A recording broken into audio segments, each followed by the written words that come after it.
When Jet Set Radio landed on Sega's Dreamcast console in the summer of 2000, gamers were dazzled by the stunning cel-shaded graphics and soundtrack.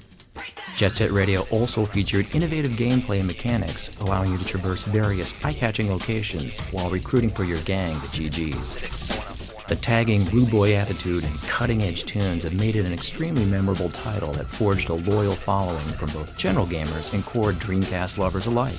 And now, on the eve of the original Jet Set Radio being re-released in HD for modern platforms, how did the original classic game come together? What's going on? What's going on? What? I don't understand what's going on here. Jet Set Radio was produced by Sega's first-party developer, Smilebit. Originally known as the AM6 team, they were tasked with developing new titles for the Sega Dreamcast.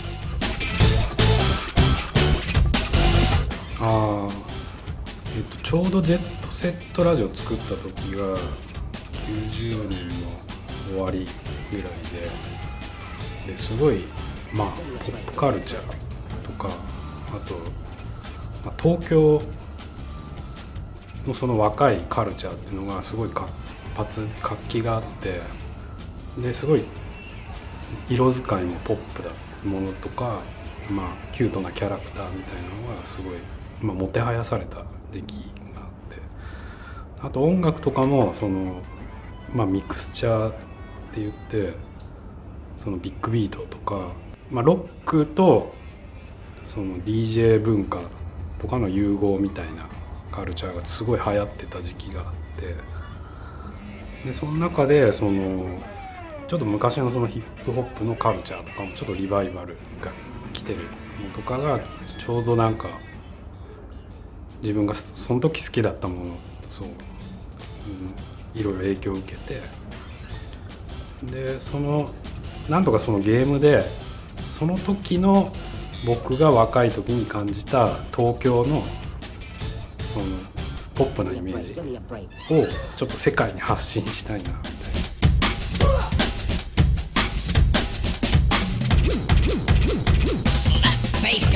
ビジュアルを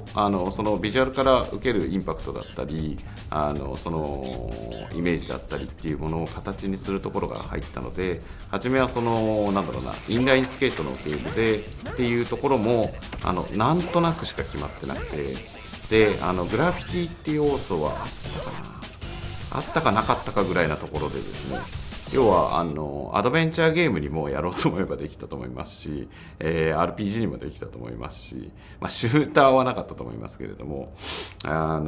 いろんな選択肢を考えてだけど複雑なものではなくシンプルなゲームにしようとしていたのでその試行錯誤が要は絵を描くだけで面白いゲームっていうのはできないだろうかだとか街をとことこ歩くだけで楽しいゲームってできないだろうか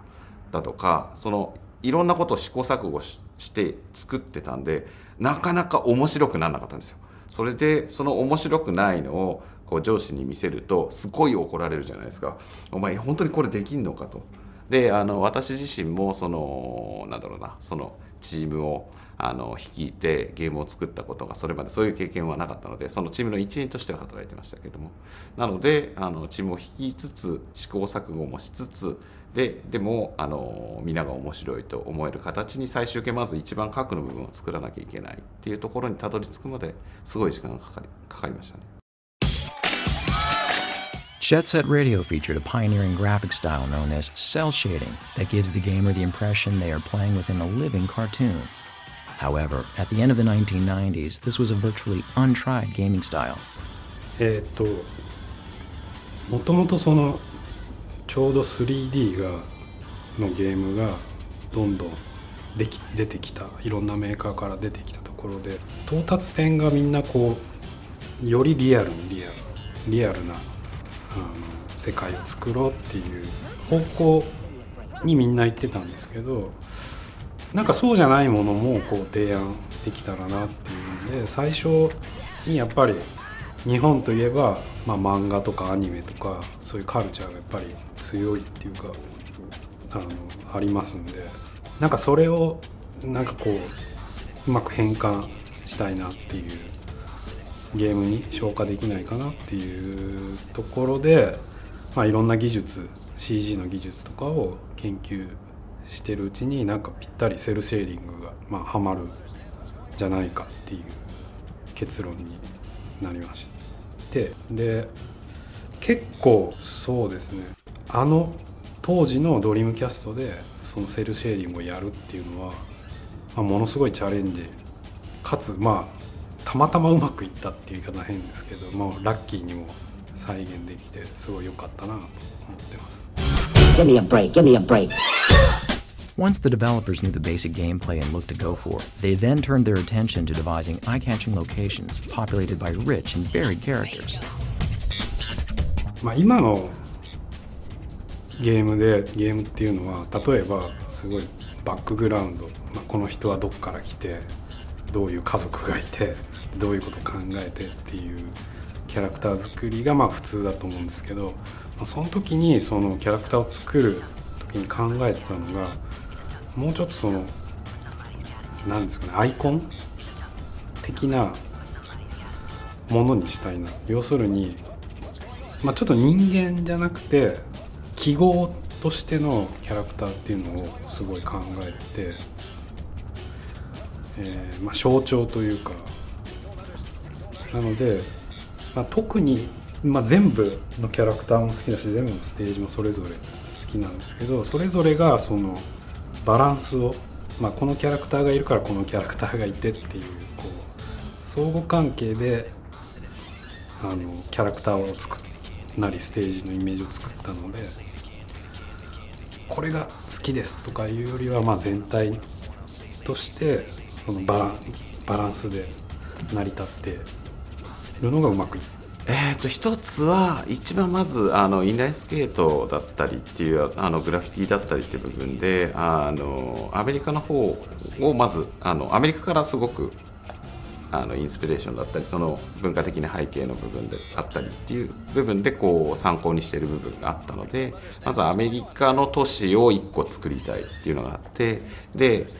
ゲームの仕立て上密度のある街じゃないとダメで、例えば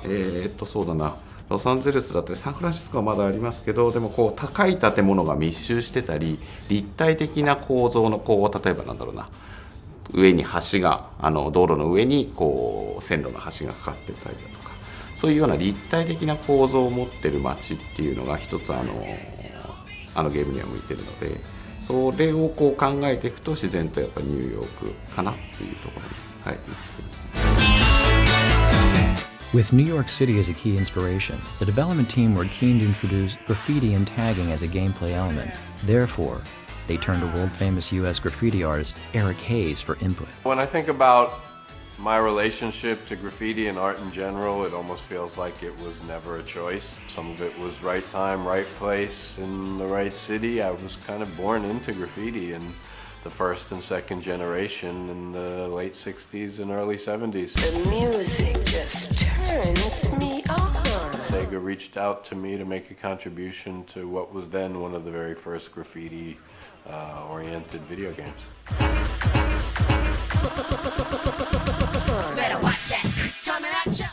Most of the work was actually produced already. It was not so much a question of creating work for the game as finding the kind of existing work, files or base artwork that could then be manipulated and converted within the technology of the game.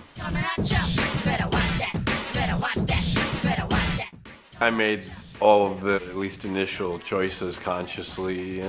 in terms of what I thought would be appropriate for the game. My logo and artwork was also used on the packaging, so I think my role had something to do with endorsing the game, not just making a contribution. This is Tokyo's guerrilla music broadcaster, Jet Set Radio!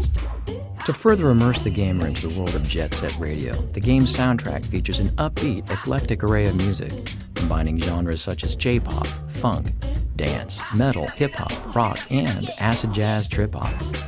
An impressive array of musicians contributed to make such a memorable soundtrack. One of these musicians was Sega's own Hideki Naganuma. Naganuma wanted to compose music that best complemented the style of the game the developers were creating, so his key inspiration came from looking at the characters and environment. ありますね。すごくポップでありかつクールな絵だったので、それに似合うポップさとかっこよさとあと楽しさを曲の中にも入れるように努めました。はい、Let's look at the funk. Could you stop playing with that radio, yours? I'm trying to get to sleep. そうですね、結構ボイスを多用してるんですけれども、でボイスを細かく切り刻んで順番を入れ替えたりとかして、全く意味のない言葉になったりするのを夜中に一人で作りながらケラケラ笑って作ってたりはしてました。はい。Let's get scratching. Jet Set Radio is a game crafted by developers and artists full of youthful enthusiasm, fueled with the belief they could do something radically different. They developed a game inspired by distinctive cultural influences that features bright, vibrant characters, slick gameplay, and an awesome soundtrack. And now, 10 years after its first release, Jet Set Radio is one of the most fun, memorable, iconic, and coolest games ever.